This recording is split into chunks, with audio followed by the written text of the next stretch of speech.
গতিকে আমি কোৱা নাই অসমত যে আপোনাৰ এক্সটাৰ্নেল ডিষ্টাৰবেন্স হৈছে সেই কথাটো আমি স্বীকাৰ নকৰা নহয় বহিৰাগত আগ্ৰাসনৰ কাৰণে অসম আন্দোলন সেইটো স্বীকাৰ কৰো কিন্তু হিন্দু মুছলমান নহয় নহয় সেইটো বস্তুটো মানে আপোনাৰ বহিৰাগত আগ্ৰাসনৰ কাৰণে অসমৰ মানুহৰ মাজত যে সাংঘাতিক ধৰণৰ ডিষ্টাৰ্ব হৈছে এই কথাটো আমি সবে স্বীকাৰ কৰো সেই কাৰণে আমি বিদেশী খেদিব লাগে বুলি কৈছো আমি বিদেশী খেদিম বুলি কৈছো আপোনালোকে বিদেশী নেখেলে নাটকহে কৰিম বুলি কৈছে আমি নাটক নকৰো বুলি কৈছো সেই কথাটোহে বেলেগ একো কথা নাই আমি মিয়াৰ এজেন্ট নহয় গতিকে সঁচা কথাটো বিদেশী স্বদেশী চিনাক্ত এনআৰচিৰ জৰিয়তে হ'ব আৰু এনআৰচিত যি বিদেশী ওলাব গোটেই কিবা খেদি পঠিয়াব লাগে সেই কামটো কৰিব লাগিব চৰকাৰে সেই কামটোৱে নকৰে চৰকাৰে সেই কৰিবলৈ কামটো নকৰে মানে এতিয়া আপোনালোকে অসমত সাম্প্ৰদায়িক ৰাজনীতি কৰি মানুহৰ মাজত বিভাজন আনিবলৈ যি ধৰণে চেষ্টা কৰিছে সেইবিলাক নচলিব সেই কথাটো স্পষ্ট কিন্তু বিদেশী খেদাৰ পক্ষত প্ৰথম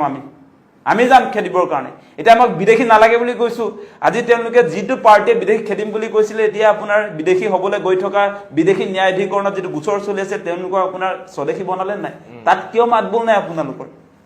সেই পাৰ্টিতে বিদেশী খেদিব নাই আপুনি ভাবে নেকি কেতিয়াবা খেদিব বুলি কেতিয়াও নেখেদে নাটক কৰিব লম্ফজম্ফ কৰিব ৰাইজৰ সমৰ্থন ল'ব এজনকো খেদিব নোৱাৰে সেইকাৰণে এতিয়ালৈকে খেদিব পৰা নাই কোনে ৰখাই থৈছে কোনে বাধা দিছে আমি বাধা দিয়া নাই বিদেশী ধৰ্মৰ নামত নহয়